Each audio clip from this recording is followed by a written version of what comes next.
దేవునికి మహిమ కలుగును గాక. దేవుని ఇచ్చిన మహాకృపను బట్టి దేవునికి అనేకమైన కోట్లాది వందనాలు చెల్లిస్తూ ఈ దినాన దేవుని రాజ్యం మన మధ్య ఉన్నది అని మాటలు నేర్చుకుందాము. దేవుని ఆరాధిద్దాం.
మహిమ కలుగును గాక. దేవుని స్తోత్రం. దేవుని వాక్యము మనకి ఆరోగ్యం ఇస్తుంది, ఆ కీళ్లలో, కండరాల్లో, ఎముకల్లో, మూలుగుల్లో దేవుని రక్తం ద్వారా పరిశుద్ధ మనిషిని. దేవునికి మహిమ కలుగును గాక. అలా పవిత్రంగా ఎవరైతే మారుతారో వాళ్ళు దేవుని రాజ్యంలోకి ప్రవేశిస్తారు. కాబట్టి నీ నామ ధ్యానము ఆయన ఎవరైతే ఆ వాక్యం ఉంటుందో వాళ్ళ ఒంట్లో వాళ్ళ దేవుణ్ణి ధ్యానిస్తూ ఉంటారు. వాక్యం దివారాత్రులు ధ్యానించేవారు ధన్యులు అంటున్నారు. ఆ ధన్యత్వము దేవుడు మనందరికీ కూడా ఇవ్వడానికి దేవుడు మన మధ్యకి వచ్చారు. కాబట్టి దేవుని రాజ్యం మీ మధ్యన ఉంది అని చెప్తున్నారు. అంతే కనుక ఇదిగో ఇక్కడనని అదిగో అక్కడనని వీలు పడదని వారికి ఉత్తరం ఇచ్చాను. చాలా మంది ఇదిగో దేవుడు ఇక్కడ ఉన్నాడు అక్కడ ఉన్నాడు అని పిలుస్తూ ఉంటారు. దేవుడు ఒక్కడే మరి నిజమైన దేవుడు. ఆయన మన కోసం ప్రాణం పెట్టారు. ఆ దేవుడు ప్రాణం పెట్టిన తర్వాతే మన హృదయాల్లోని దేవుని రాజ్యంగా ఆయన మన హృదయంలో ఎవరైతే సింహాసనాసీనుడే ఆ దేవుని రాజ్యాన్ని కట్టుకుంటారో వాళ్ళలోని దేవుని రాజ్యం మన మధ్యనే ఉంది అని చెప్తున్నారు. దేవుని రాజ్యం మన మధ్యలో ఉండడం అంటే వాళ్ళ ద్వారా రోగులు స్వస్థపరచబడతారు. అనేక మంది దీవెనకరంగా ఉంటారు, ఆశీర్వాదకరంగా ఉంటారు. అనేక మందికి దేవుడు రాబోయే సంగతులు ఎవరైతే అలా ఉంటారో ఆ రాబోయే సంగతులు దేవుడు వారితో మాట్లాడుతూ ఉంటారు. రాబోయే సంగతులు ఏ విషయాలు జరుగుతున్నాయో ఏవి జరగబోతాయో అని చెప్పి అవన్నీ కూడా దేవుడు మాట్లాడతారు వాళ్ళతోటి. మరి లూకా 10వ అధ్యాయము 9, 10, 11 వచనాలు చూస్తే లూకా సువార్త 9 నుంచి 11 వచనాలు చూడండి. అందులో ఉన్న రోగులను స్వస్థపరచుడి, దేవుని రాజ్యము మీ దగ్గరకు వచ్చి ఉన్నదని వారితో చెప్పుడి. మీరు ఎప్పుడైతే దేవుని రాజ్యము మీరు కట్టబడతారో, దేవుని రాజ్యం అంటే వాక్యము, పవిత్రమైన వాక్యమును కలిగి ఎవరైతే ఉంటారో దాని ప్రకారం ఎవరైతే నడుస్తారో, ఎంతమంది అయితే నా మూలంగా నడిపించబడతారో వాళ్ళే నా కుమారులు నా కుమార్తెలు అంటున్నారు. అందరూ కాదు. దేవుని బిడ్డ ఒకసారి ఆలోచించు. వాక్యం ఒకటైనా నీకు వచ్చా? వాక్యం కోసం బోర్డు ఇక్కడ పెట్టి బోర్డు మీద వాక్యం రాస్తుంటే అది చదువుతున్నారా, రాసుకుంటున్నారా? ఎందుకంటే వాక్యమే దేవుడే ఉన్నాడు. ఆ వాక్యమే కృపాసత్య సంపూర్ణుడే మన మధ్య నివసిస్తున్నాడు. ఆ వాక్యాన్నే దేవుని రాజ్యం అంటారు. వాళ్ళు దేవుని పరిశుద్ధాత్మని పొందుకుంటారు. బద్దకించి చదవడానికి బద్ధకమే, రాసుకోవడానికి బద్ధకమే. ఆ బద్దకిష్టులు, సోమరిపోతులు వాళ్ళందరూ కూడా ఏంటంటే సామెతలు 6వ అధ్యాయంలో ఉంటుంది. ఆ సోమరుల కోసము వాళ్ళు నిద్రమత్తుతో ఉంటారు. ఎప్పుడు కూడా దేవుని మాట వినరు. అసలు చెప్పినా సరే వాళ్ళకి అర్థం కాదు. వార్త వేయబడిన జనాంగం అంటారు వాళ్ళని. అందుకని దేవుని రాజ్యం అనేది ఎవరి హృదయాల్లో అయితే దేవుని రాజ్యము ఉంటుందో వాళ్ళ ద్వారా దేవుడు ఇటువంటి కార్యాలు చేస్తారట. అందులో ఉన్న రోగులను స్వస్థపరచుడి అని చెప్తున్నారు. ఎక్కడైతే రోగులు ఉంటారో వాళ్ళని స్వస్థపరుస్తారనమాట. వాళ్ళు దేవుని రాజ్యం మీ దగ్గరకు వచ్చిన్నదని వారితో చెప్పుడి. వారికి ఏం చెప్పాలి? దేవుని రాజ్యం మీ దగ్గరకు వచ్చింది అని చెప్పాలి. రోగులు మనం స్వస్థపరుస్తాం. మనం దేవుని రాజ్యం ఆల్రెడీ మన మధ్య ఉంది, మన లోపల ఉంది అని మనకి కన్ఫర్మ్ అవుతుంది. దేవుని బిడ్డ అలా కన్ఫర్మ్ చేసుకోగలుగుతున్నావా? ఈ కృపకాలంలో అందరి మీద కూడా దేవుని ఆత్మను కుమ్మరిస్తాను అంటున్నాడు ఆయన. అంచె దినాల్లో అందరి మీద నేను కుమ్మరిస్తాను. మరి దర్శనాలు, యవనులు దర్శనాలు చూస్తారు, వృద్ధులు కలలు కంటారు, మీ కుమార్తెలు ప్రవచిస్తారు. మీరు ఏ సంగతులు మరి దేవుణ్ణి అడిగినా సరే ఆయన చెప్తాడనమాట. యోహాను 16వ అధ్యాయము 13వ వచనంలో ఉంటుంది అన్నమాట. మీరు సంభవింపబోయే సంగతులు బయలుపరుస్తాడు. సంభవింపబోయేవి. ఎందుకంటే దేవుని రాజ్యము నీలో ఉన్నప్పుడు, నాలో ఉన్నప్పుడు దేవుణ్ణి అడిగినప్పుడు సంభవించవి ఏవైతే సంభవిస్తాయో అవి దేవుడు మనకి బయలుపరుస్తాడు. దేవునికి మహిమ కలుగును గాక. మరి చూడండి, యోహాను సువార్త 16వ అధ్యాయము 13వ వచనము. యోహాను సువార్త 16వ అధ్యాయము 13వ వచనం చక్కగా రాసుకోండి. మీరు సంభవింపేదా రేపేడు జరుగుతుందో తెలియదు కదా, మనకి దేవుడు ఎప్పుడు వస్తారో తెలియదు కదా. ఈ భయంకరమైన దినాలు, యుద్ధాలు, కరువులు, మరి ఎన్నో ఆటంకాలు. ఇప్పుడు అది కరెన్సీ నోట్లు ఇప్పుడు 100 రూపాయలు, 500 రూపాయలు ఇవన్నీ కూడా ఏంటంటే ప్లాస్టిక్ వచ్చేస్తున్నాయి. ప్లాస్టిక్ చూడండి అలాగా మార్పు ఎలాగా చెందుతుందో లోకము. అవన్నీ ఎలా ఉంటుందో ప్రతిదీ కూడా దానికి ఏంటి కారణాలన్నీ కూడా దేవుడిని అడిగినప్పుడు చెప్తారు. మనుషులు చెప్పినవి అంత క్లారిటీ మనకి రాదు. ఏవి జరుగుతున్నాయి అవన్నీ క్లారిటీ రాదు. ఎందుకంటే ప్రతిదీ కూడా బైబిల్లో రాస్తారు అనమాట. వాక్యం అన్నది చాలా పవిత్రమైనది. అది ఒంట్లోని కండరాల్లో ఎముకల్లో మూలుగుల్లో రక్తంలోకి వెళ్ళిపోతుంది అనమాట. అది ఆ ఎముకలు ఏంటంటే అగ్నిలాగా అవి అగ్ని వంటి అభిషేకముతో అవి పనిచేస్తూ ఉంటాయి. అందుకనే హెస్కేల్ గ్రంథము 37వ అధ్యాయంలో ఆ ఎముకలన్నీ కలిపి మరి సైన్యములాగా మారుతుంది. హెస్కేల్ వచ్చి ప్రవచించగానే దేవుడు మనలో పరిశుద్ధాత్మ దేవుడు ఉంటాడు. మనం అలా తలగ్గానే అటువంటి మాటలు వస్తాయన్నమాట. అటువంటి రోగులు స్వస్థపరుస్తారు. అలాగా ఎముకలు ఏంటంటే అగ్ని దేవుడు కూడా వాక్యం అగ్నిలా పనిచేస్తుంది. అలాగా అభిషేకం అనేది అలా పనిచేస్తుందంట. యేసు యోహాను సువార్త 16వ అధ్యాయము 13వ వచనము చూద్దాము. 16వ అధ్యాయం 13వ వచనము. అయితే ఆయన అనగా సత్య స్వరూపైన ఆత్మ వచ్చినప్పుడు, ఆ సత్య స్వరూపైన ఆత్మ సత్యమే ఉంటుంది. ఆ సత్య స్వరూపైన ఆత్మ అన్నమాట.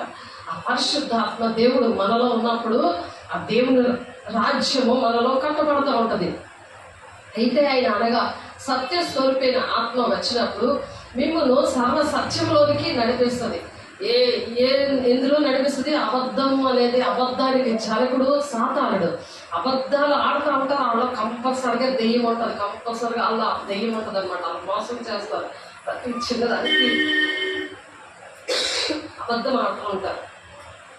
ఎందుకంటే వాక్యం వాళ్ళ ఒంట్లో ఉండదు. వాక్యం ఒంట్లో లేకపోతే ప్రమాదం ఏంటంటే పవిత్రత ఉండదు, పరిశుద్ధత ఉండదు. అపవిత్రమైన పనులు చేయడానికే ఇష్టపడతారు. వాళ్ళు ధనాపేక్షతోనే ఉంటారు.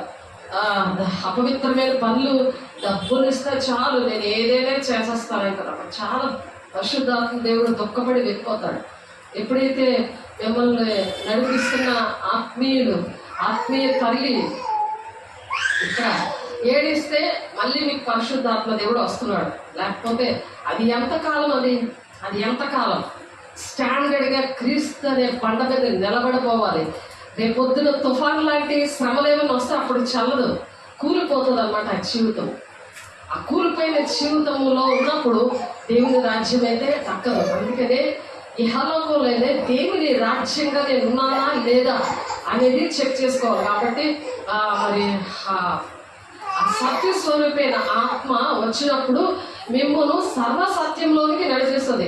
లేకపోతే ఎలాంటి అబద్ధాలు చెప్పేటట్టు, మోసం చేసినట్లు, అపవిత్రమైన పనులు చేయడానికి, గోండాయిజం చేయడానికి, మోసం చేయడానికి, దొంగలించడానికి, ఇటువంటి చెత్త పనులన్నీ చేయడానికి,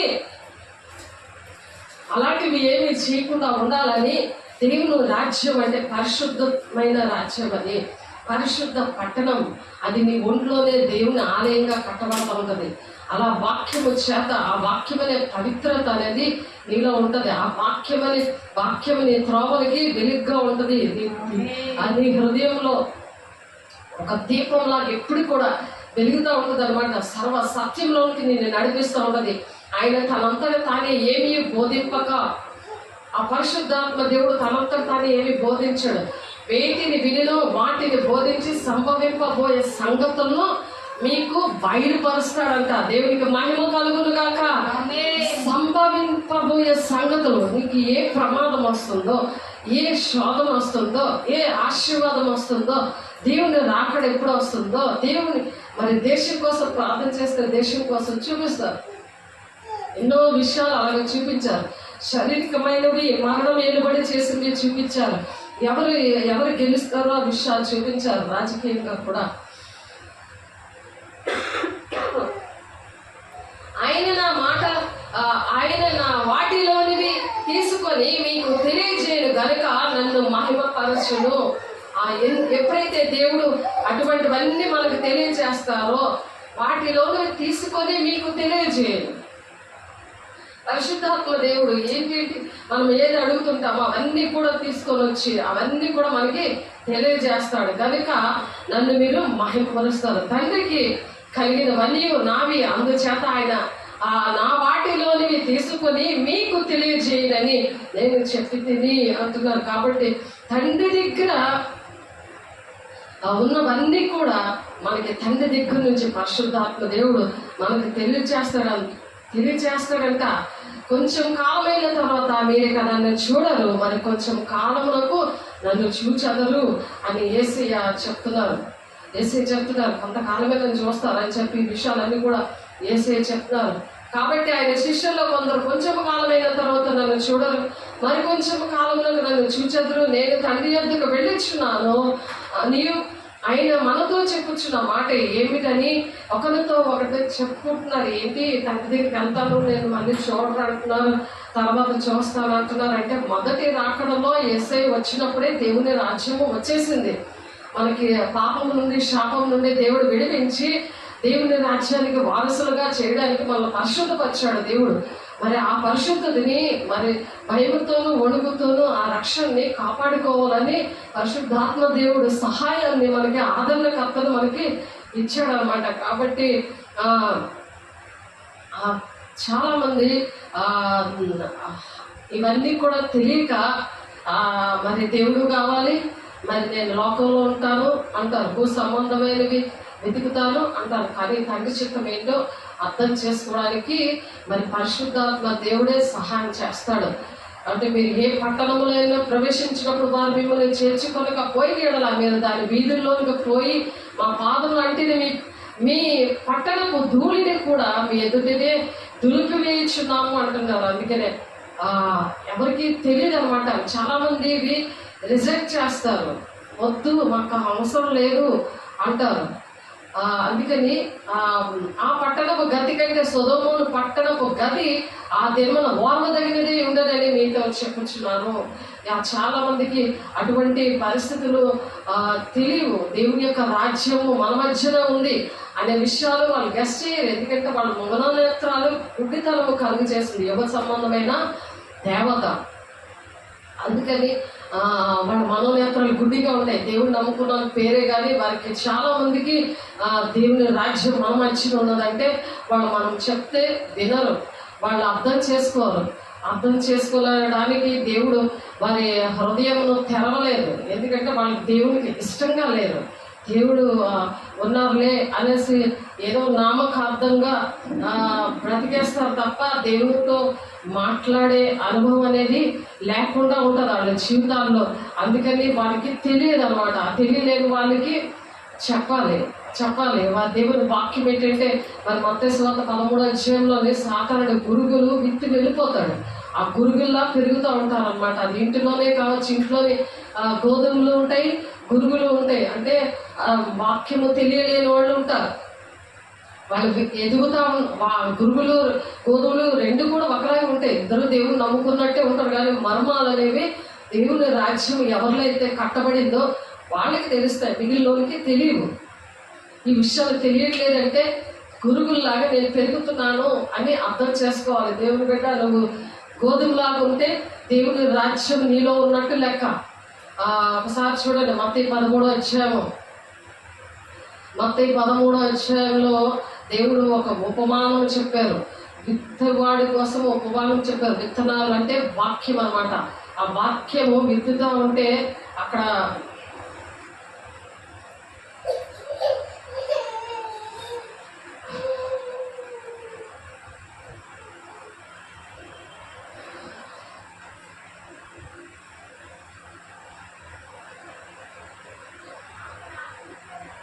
మంచి విత్తనము విత్తువాడు మనుష్య కుమారుడు, పొలము లోకము, మంచి విత్తనములు రాజ్య సంబంధులు.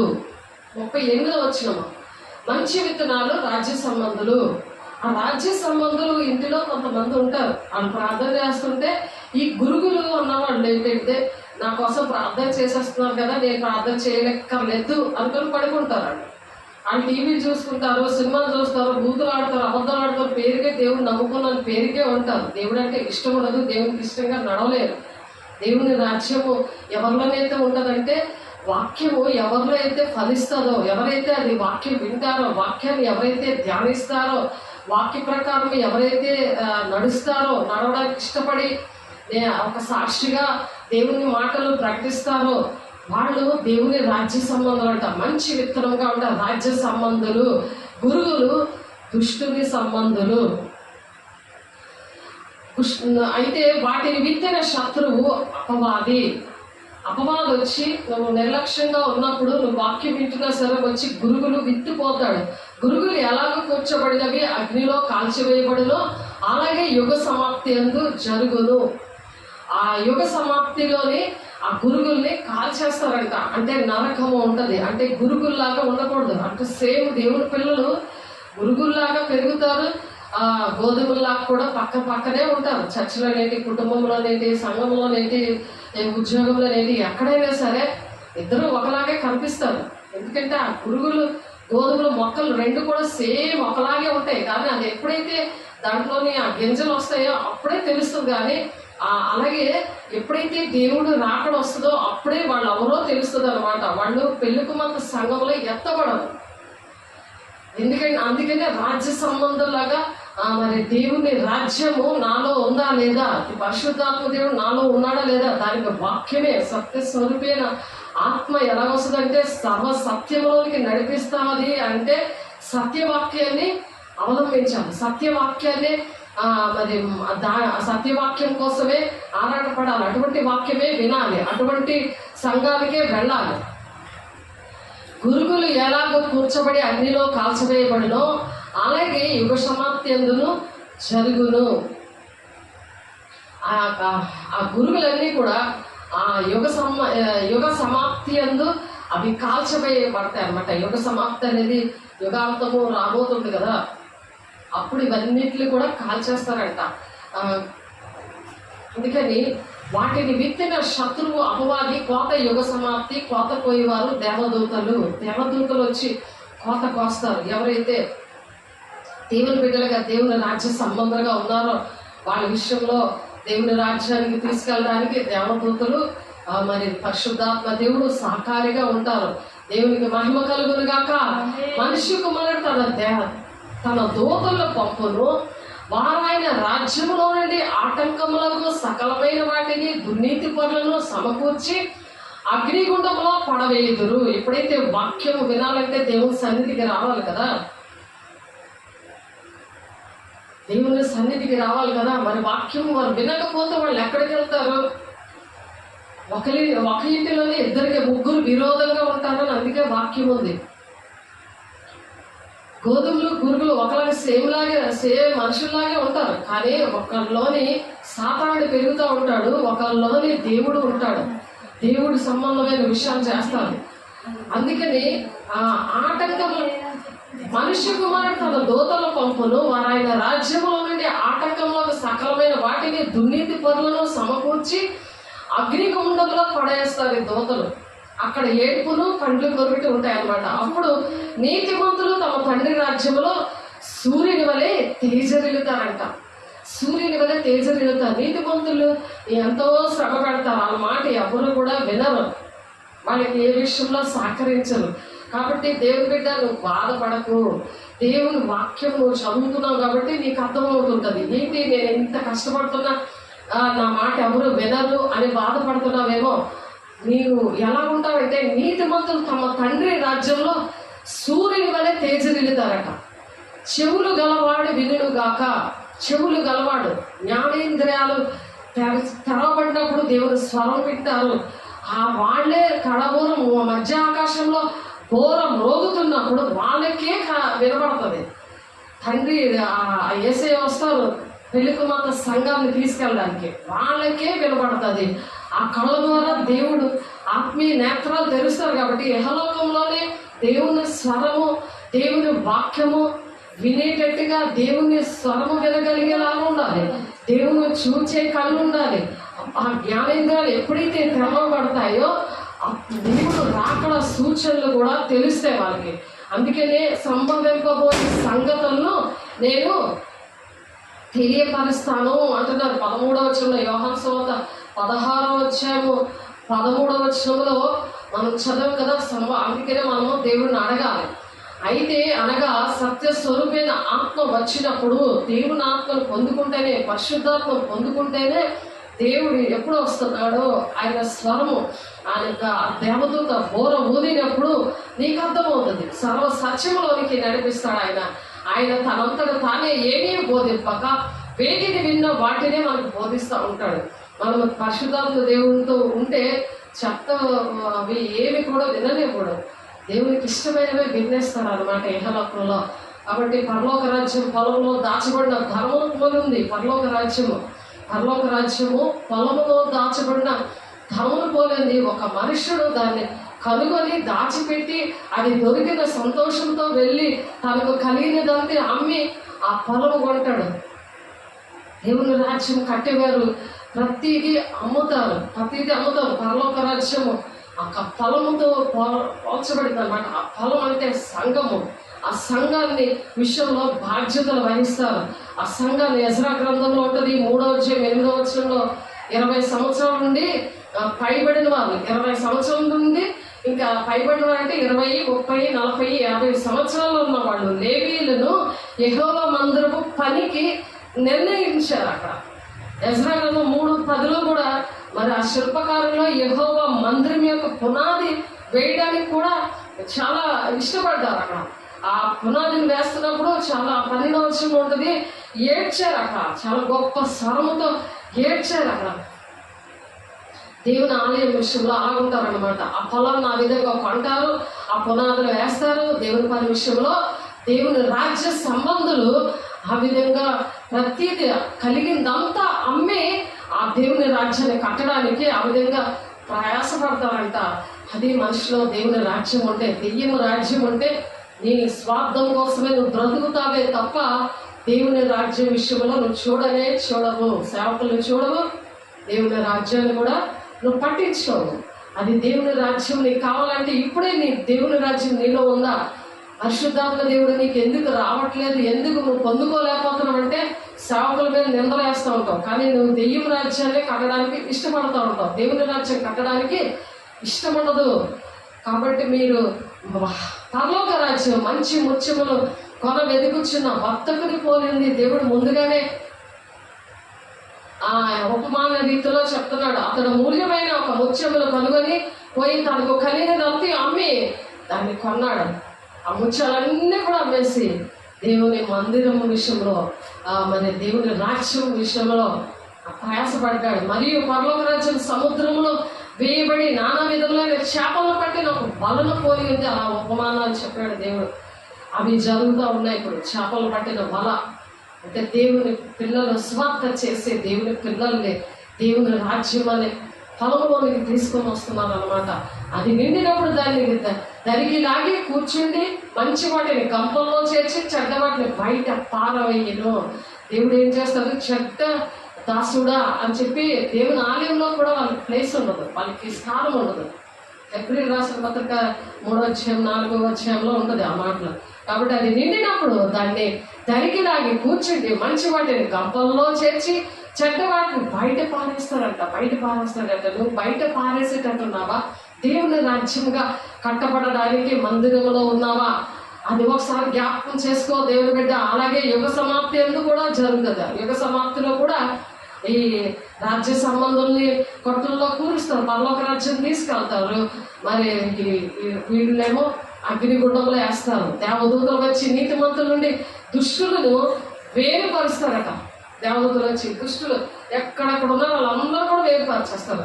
ముందు భూలోకంలో ఉన్నప్పుడు ఆ గురువులకి చాలా నొప్పిగా వస్తుందని ఆ పీకెద్దామా అని శిష్యులు అంటే లేదు పీకితే ఆ బలంగా ఉన్న దేవుని పిల్లలకు కూడా అది ప్రాబ్లం వస్తుంది. అందుకనే ఎంత దుష్టుడైనా సరే, భర్తనైనా కొడుకునైనా ఎవరైనా నేను బాధిస్తుంటానని, ఎందుకంటే తీసేయకుండా దేవుడు అది చనిపోకుండా వాళ్ళని పెరిగేసిలాగా చేయడు. ఆయన పనిష్మెంట్ అందుకే ఇవ్వడు.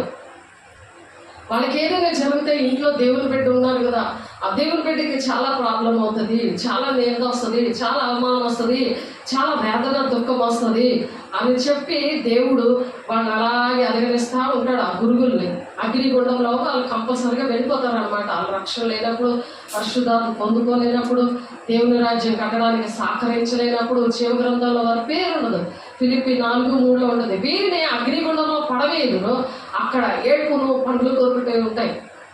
అందుకే ఈ కృపకాలంలో ఎటువంటి పాపాన్నైనా శాపాన్నైనా దేవుడు క్షమించడానికి ఇష్టపడుతున్నాడు. దేవుడికి మహిమ కలుగును కాక. సమాధాన పడాలి దేవునితోనే, సేవకులతోనే, దేవుని కుటుంబంలోనే సమాధాన పడాలి. దేవుని రాజ్యాన్ని కట్టడానికి సహకరించాలి. వీటినన్నింటినీ మీరు గ్రహిస్తున్నారా అని దేవుడు యేసయ్య శిష్యులను అడుగుతున్నారు. అని వారిని అడుగుగా వారిని గ్రహించింది అన్నారు. ఆయన అందువల్ల పరలోక రాజ్యంలో శిష్యుడుగా చేరిన ప్రతి శాస్త్రీయు తన ధననిధిలో నుండి కొత్త పదార్థాలను, పాత పదార్థాలు వెలుగులకు తెచ్చి ఇంటి యజమాని పోలి ఉన్నాడని వారితో చెప్తారు. ఇంటి యజమాని పోలి ఉన్నారు. అందరూ కూడా ఆయన అందువల్ల పరలోక రాజ్యంలో శిష్యుడుగా చేరిన ప్రతి శాస్త్రీయు దేవుని పరలోక రాజ్యంలో, ఈ భూలోకంలో పరలోక రాజ్యము మరి మన ఎవరైతే దేవుని ఆత్మను పొందుకుంటారో వాళ్ళలో ఉంటాడు. వాళ్ళతో సహవాసం చేయాలి. పరలోక రాజ్యంలో శిష్యుడిగా చేరిన ప్రతి శాస్త్రీయు తన ధననిధిలో నుండి కొత్త పదార్థములను, పాత పదార్థములను వెలుపలికి తెచ్చి ఇంటి యజమానుని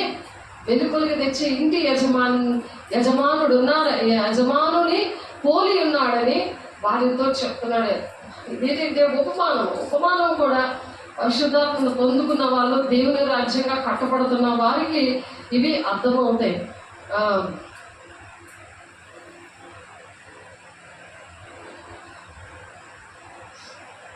అందుకనే దేవుని రాజ్యము మన మధ్యన ఉందని మనం నమ్మాలి.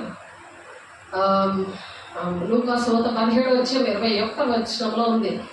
అవి సంభవింపబోయే సంగతులు దేవుని రాజ్యంగా నేను కట్టబడితే నేను ఎక్కడ ఉంటాను అని అడగాలి. దేవుని రాజ్యము ఎవరు పరిశుద్ధాత్మ పొందుకున్నారో వాళ్ళు అడగాలి. లూకా 17:21 ఉంది కదా, ఫ్యూచర్లో దేవా నీ రాజ్యంలో నేను ఎక్కడ ఉంటాను, నా పరిస్థితి ఏంటి, నేను ఇప్పుడు ఏం చేయాలి, నా పట్ల నీ చిత్తం ఏంటి, ఇవన్నీ కూడా అడగాలి దేవుని బిడ్డ. నువ్వు అలా అడిగినప్పుడు దేవుడు సంభవింపబోయే సంగతులన్నీ కూడా మీకు తెలియజేయగాక.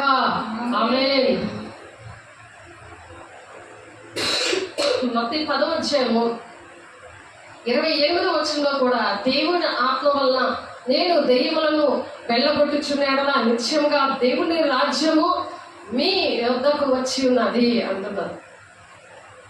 దెయ్యములను వెళ్ళగొడతాం, పరిశుద్ధాత్మ పొందుకోవడమే కాదు, వాక్యము నీలో ఉంటే వాక్యం అనే దేవుడికి దెయ్యం జాడుస్తుంది. నువ్వు దెయ్యంతో ఏకమైపో, దెయ్యంతో నువ్వు ఏకీపించి నేను కూడా నీలాంటి దెయ్యాన్ని అనుకో, నువ్వు ఆ మాట వినవు.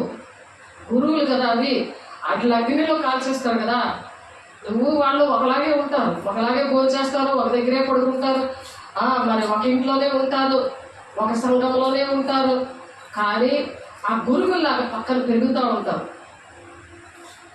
అది దేవుడు పరలోక రాజ్యం మర్మాలు ఆ విధంగా బోధించాడు.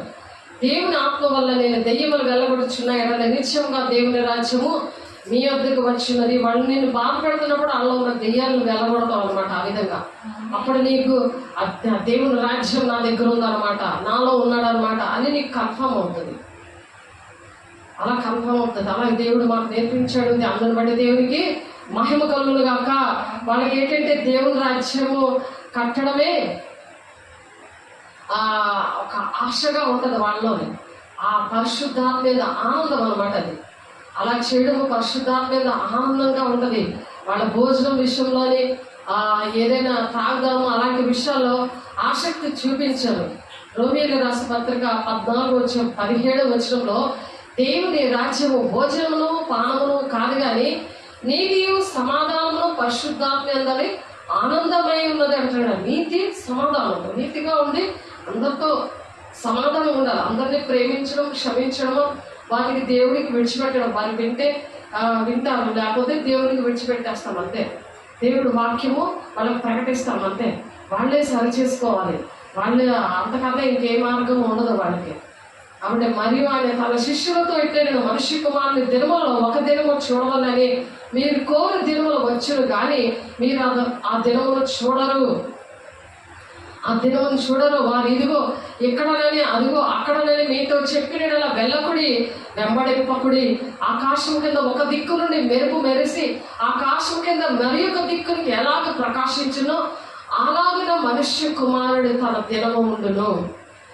దేవుడు వచ్చారు అక్కడ ఆ విధంగా మెరుపులా వస్తుంది, ఆ మెరుపులా వస్తుంది. ఆకాశం క్రింద మరి ఒక దిక్కు నుండి ఒక దిక్కు నుండి మరి ఒక దిక్కుకి అలా ప్రకాశిస్తాడంట. అలా మెరుపులాగా దేవుని రాజ్యము అలా రాబోతుంది. అందుకని ఇక్కడ దేవుడు ఉన్నాడు, అక్కడ ఉన్నాడు అని చెప్తుంటారు, కానీ మీరు వెళ్ళొద్దు, అలా చెయ్యొద్దు అంటున్నారు.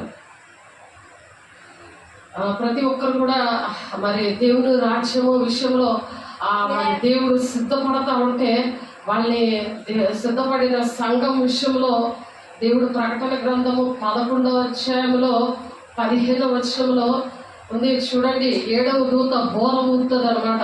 ఆ బోర ఊదినప్పుడు పరలోకంలో గొప్ప శబ్దం పడుతుంది. ఆ శబ్దములు ఈ లోక రాజ్యము మన ప్రభు రాజ్యము, ఆయన క్రీస్తు రాజ్యం, ఆయన యుగ యుగల వరకు ఏలును అని చెప్పి అవి అరుస్తూ ఉంటాయి. బోరం మోగిన తర్వాత అవి చెప్తా ఉంటే అంతటి దేవుని ఎదుటి సింహాసనములకు ఆ 24 పెద్దలు సాష్టాంగపడి దేవునికి నమస్కారం చేస్తూ ఉంటాయి. దేవుని రాజ్యం కోసం, ఆయన క్రీస్తు రాజ్యము, అది యుగములు కూడా ఉండేది దేవుని రాజ్యం అన్నమాట. ఇక్కడ మనము దేవుని రాజ్యములు మనం ఉండాలని దేవుడు చెప్తున్నారు. ఇక్కడ ప్రకటన 21వ అధ్యాయంలో ఉంటుంది. చూడండి 1 నుంచి చదువుతున్నాను. అంతటి నేను క్రొత్త ఆకాశంలో క్రొత్త భూమిని చూచితిని. మొదటి ఆకాశంలో మొదటి భూమి గతించిపోయేను, సముద్రమును ఇక లేదు. సముద్రం అంటే లోకము, అక్కడ ఉండదు, ఇంకా సముద్రం అనేది ఉండదు. అక్కడ ఎండ కానీ సముద్రం కానీ ఏముండదు. దేవుని వెలుగే ప్రకాశం, దేవుడే కోట్లు వెలుగు ప్రకాశవంతమైన తేజస్తో ఉంటాడు ఆయన.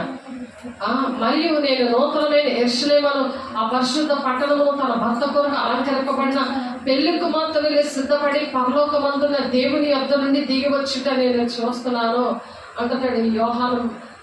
యోహాను గారి ఎన్ని శ్రమలు పెడతారో, మరి ఎన్ని శ్రమలు పెడతారో లోకము, రోమ ప్రభుత్వము మరి ఆ చెరలో వేసేసినప్పుడు ఆ పద్మాసు ద్వీపంలో ఆయన ఆ దర్శనంలో చూస్తూ ఉంటాడు. ఆయన దర్శనంలో ఇవన్నీ కూడా దేవుడు చూపిస్తూ ఉంటాడు. అలాగే మనం ఎన్ని శ్రమలు వచ్చినా సరే మనము దేవుడు మనతో మాట్లాడుతూ ఉంటారు.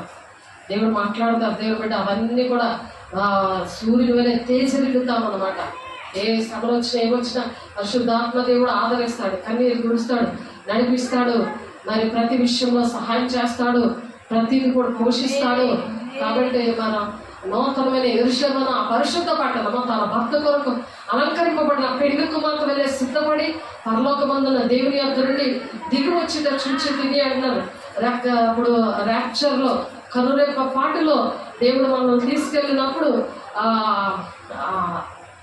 ఆ సంఘముతో, ఆ పెళ్లి కుమార్తె సంఘముతో దేవుడు మరి దిగి వస్తున్నాడు ఈ సన్నిధి దగ్గర, ఇక్కడ ఈ ఆలయం దగ్గరికి.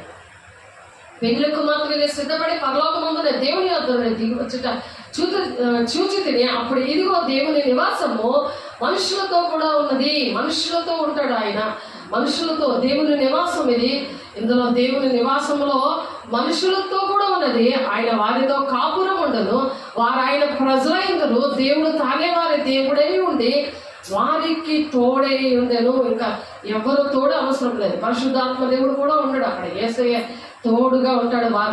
వారు ఎంత బాధపడ్డారో ఈ లోకంలో దేవుని పిల్లల వల్ల, కుటుంబం వల్ల, ఉద్యోగం వల్ల, దేవుని సువార్త చేస్తున్నప్పుడు ఎన్ని బాధలు పడ్డారో అవన్నీ ఓర్చుకుంటున్నప్పుడు, ఈ వాక్యం పట్టుకొని ప్రార్థన చేస్తున్నప్పుడు, వాక్యం పట్టుకొని వారు నడుస్తున్నప్పుడు, వాక్య ప్రకారం నడిచి దేవుని కుమార్తెలుగా దేవుని రాజ్యాన్ని వారి హృదయాల్లో పెట్టుకొని నడుస్తూ ఉన్నప్పుడు ఆయన వారి కన్ను ప్రతి బాష్ప బిందువులు తుడుస్తాడట. ఆయన కన్ను ప్రతి బాష్ప బిందువులు తుడిచివేయను, మరణం ఏక ఉండదు. దేవునితోనే యుగాలు జీవిస్తారు. ఇక మరణం అనేది ఉండదు. అదే పునరుత్థాన శక్తి. పునరుత్థాన శక్తి మనలో ఉంటుంది. ఈ హాలకంలో ఆ పునరుత్థాన శక్తితో మనం ఎలాగున్నామో అలాగే ఆ శక్తి మనల్ని దేవుని రాజ్యానికి తీసుకొని వెళ్తుంది. దుఃఖమైనను, ఏడ్పైనను, వేదనైనను ఇక ఉండదు. మొదటి సంగతులు గతించిపోయేనని సింహాసనములో నుండి వచ్చిన గొప్ప స్వరము చెప్పుట వింటిని. మొదటి సంగతులు ఇంకేమి ఉండవు. ఇప్పుడు ఏంటేంటి జరుగుతున్నాయి అవేమి మనకి జ్ఞాపకం రావు. ఎవరు బాధ పెట్టారో, ఎవరు ఎలాగా మరి కృతజ్ఞత లేకుండా తిరుగుబాటు చేసి మరి ద్రోహం చేసి ఎంతమంది అలాగ బాధ పెట్టారో ఇంకా అవన్నీ మర్చిపోతాం అనమాట. అప్పుడు సింహాసనాసీనుడైన వాడు ఇదిగో సమస్తమును నూతనమైనవిగా చేయించున్నానని చెప్పాను. మరి ఈ మాటలు నమ్మకముగాను నిజమునై ఉన్నవి కనుక రాయమని ఆయన నాతో చెప్పుచున్నాడు. ఇవి నమ్మకమైనవి, నిజమునై ఉన్నవని ఇవన్నీ రాయు అని యోహాను గారికి ఇవన్నీ దర్శనంలో సంభవింపబోయే సంగతులు ఆయనకు బయలుపరచాడు దేవుడి బిడ్డ. ఆయన శిష్యుడు, ఆయన దేవుని యొక్క శిష్యుడు. మరి దేవుని బిడ్డలుగా నా శిష్యులుగా ఉన్న వాళ్ళకు కూడా సంభవింపబోయే సంగతులు తెలియపరచాలని దేవుడు ఆశపడుతున్నాడు. అట్టి కృప దేవుడు మీకు అనుగ్రహించును గాక. మరియు ఆయన నాతో ఇట్లను సమస్తమైనవి నేనే ఆపై ఊమేగా అనగా ఆది అంతములై ఉన్నవాడును దప్పికొన్న వారికి జీవజలముల బుగ్గలోని జలములను నేను ఉచితముగా అనుగ్రహించును. జయించేవాడు వీటిని స్వతంత్రించుకును. నేను అతనికి దేవుడనే ఉండును, అతడు నాకు కుమారుడై ఉండును. పిరికివారును, అవిశ్వాసులను, అసహ్యులను, నరహంతకులను, వ్యభిచారులను, అబద్ధికులందరూ అగ్ని గంధకములో మండు గుండములో పాలు పొందుతురు. ఇది రెండవ మరణము. అబద్ధాలు పరిశుద్ధాలు పొందుకొని కూడా అబద్ధాలు మాటికి ఆడుతూ ఉంటారు. వాళ్ళకి తెలీదు. మళ్ళీ వెంటనే రివర్స్ గా నేను ఎక్కడ ఆడాను అని రివర్స్ గా మాట్లాడుతూ ఉంటారు. ఎందుకంటే సహవాసం అన్నమాట.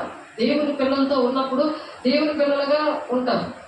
అలాగే సాతాను పిల్లలతో ఉన్నప్పుడు వెంటనే అది ఆ చీకటి ప్రకాశింపజేస్తాడు వెలుగు. ఆ చీకటి పవర్ ఎక్కువైపోతే వెలుగు అనేది ఆరిపోతుంటది, ఆ దీపం ఆరిపోతుంటది. వాక్యం లేక పరిశుద్ధాత్మను పొందుకున్నా వేస్ట్ అయిపోతుంటది. అదే బ్రహ్మపరిచే ఆత్మలాగా తయారైపోతుంది అనమాట. కాబట్టి వాక్యం అనేది చాలా పవిత్రమైనది. ఆ పవిత్రమైన వాక్యం నీ ఒంట్లో ఉంటే నువ్వు పరిశుద్ధంగా ఉంటావు. అది దుష్టుడు కొట్టుకుంటే నేను భద్రం చేస్తూ ఉంటుంది.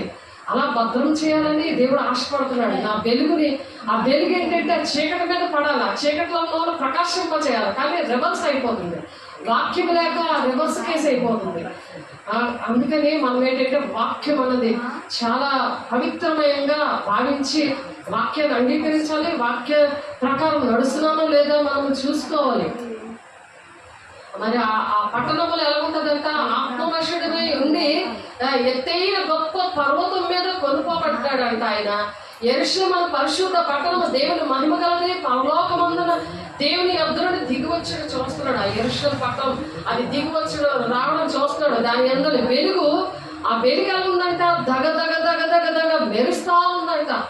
ఆ మెరుస్తా ఉండి సూర్యకాంతం వంటి అమూల్య రత్నములు పోలిందంట. దేవుని యొక్క పట్టణము, ఆ యెరూషలేము అనే పట్టణము, ఆ పట్టణములకు ఎత్తైన గొప్ప ప్రాకారంలో 12 గుమ్మములు ఉండేను. ఆ గుమ్మముల యొద్ద 12 దేవదూతలు ఉండేవి. ఇశ్రాయేలు 12 గోత్రములు నామములు ఆ గుమ్మముల మీద రాయబడి ఉన్నాయి. 12 గోత్రాలు నామములు అక్కడ రాయబడి ఉన్నాయి. తూర్పు వైపున 3 గుమ్మములు, ఉత్తరం వైపున 3 గుమ్మములు, దక్షిణం వైపున 3 గుమ్మములు, ఆ పశ్చిమ వైపున 3 గుమ్మములు ఉన్నాయంట. ఆ పట్టణపు ప్రాకారం 12 పునాదులు గలది. 12 పునాదులు ఉన్నది. దానికి 460 కిలోమీటర్ల దూరం. అది ఎకరాలు అన్నమాట. 460 ఎకరాల భూమి. అది మనం చెప్పుకున్నాం కదా ఆదివారము. మీరు ఆ డిస్క్రిప్షన్లో ఉంటుంది, అది చూడండి. ఆ పరలోక రాజ్యము దేవుడు మనకు తీసుకెళ్ళడానికి, ఆ యెరూషలేము పట్టణానికి తీసుకెళ్ళడానికి దేవుడు ఇష్టపడుతున్నాడు. దేవుని బిడ్డ ఇక్కడ చూడండి, దేవుని రాజ్యాన్ని మన మధ్యలో ఉన్నాడా లేదని మనం చనిపోయే వరకు కూడా మన రక్షణని కాపాడుకోవాలి. పరిశుద్ధాత్మ దేవుడిని మరి బాహ్య పురుషుడు బలహీనంగా ఉన్న అంతరంగ పురుషుడు మరి దినదినము నూతన పరచబడాలని అందుకే పౌలు గారు ప్రతి రోజు చెప్తున్నారు. ఆ పట్టణం ప్రాకారం 12 పునాదులు గలది. ఆ పునాదులపై గొర్రె పిల్ల యొక్క 12 అవ్వాసుల పేర్లు కనబడుచున్నవి. ఆ పట్టణమును దాని గుమ్మములను ప్రాకారములు కొలుచుటకై నాతో మాట్లాడే వారి యొద్ద బంగారు కొలకర్ర ఉండేను. ఆ పట్టణము చచ్చౌకమైనది, దాని పొడుగు వాని వెడల్పుతో సమానము. అతడు ఆ కొలకర్రతో పట్టణమును కొలవగా దాని కొలత 750 కోసులైనది. దాని పొడుగును ఎత్తును వెడల్పును సమానముగా ఉన్నవి.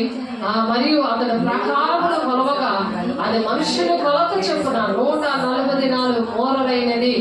ఆ కొలత దూతల కొలతే. ఆ పట్టణము ప్రాకారము సూర్యకాంతములతో కట్టబడను.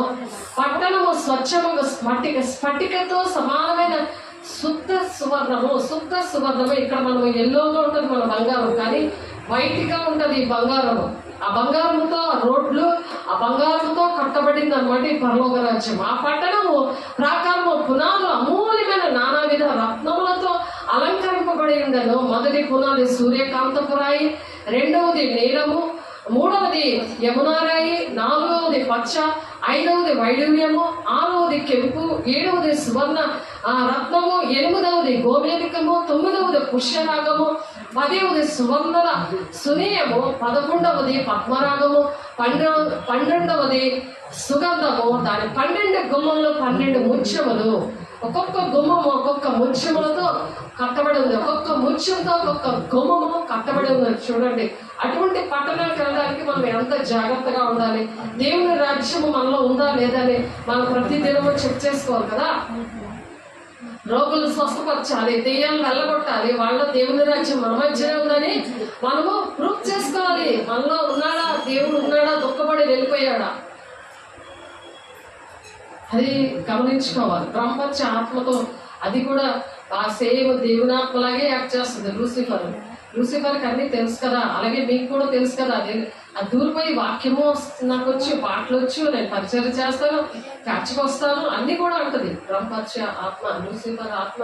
దాని 12 గుమ్మంలో 12 ముత్యములు, ఒక్కొక్క గుమ్మంలో ఒక్కొక్క ముత్యంతో కట్టబడి ఉన్నవి. పట్టణపు రాజవీధి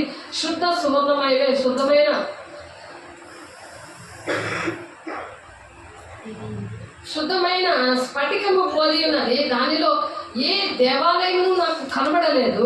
సర్వాధికారి అయిన దేవుడు ప్రభువును గొర్రె పిల్లయు దానికి దేవాలయం ఉన్నారు. సర్వాధికారి అయిన దేవుడు ప్రభువును గొర్రె పిల్లయు దానికి దేవాలయమై ఉన్నారు. ఆ పట్టణంలో ప్రకాశించడానికి సూర్యుడైనను చంద్రుడైనను దానికి అక్కర్లేదు. సూర్యుడు కానీ చంద్రుడు కానీ గ్రహాలకి ఏమేమి అక్కర్లేదు. అక్కడ సముద్రం ఉండదు, ఈ గ్రహాలు ఉండవు. దేవుని మహిమయే దానిలో ప్రకాశిస్తూ ఉంటది. గొర్రె పిల్లయే దానికి దీపము. యేసయ్య దీపం అన్నమాట. గొర్రె పిల్లగా ఆయన ప్రాణం పెట్టారు కాబట్టి జనములు దాన్ని వెలుగునందు సంచరిద్దురు.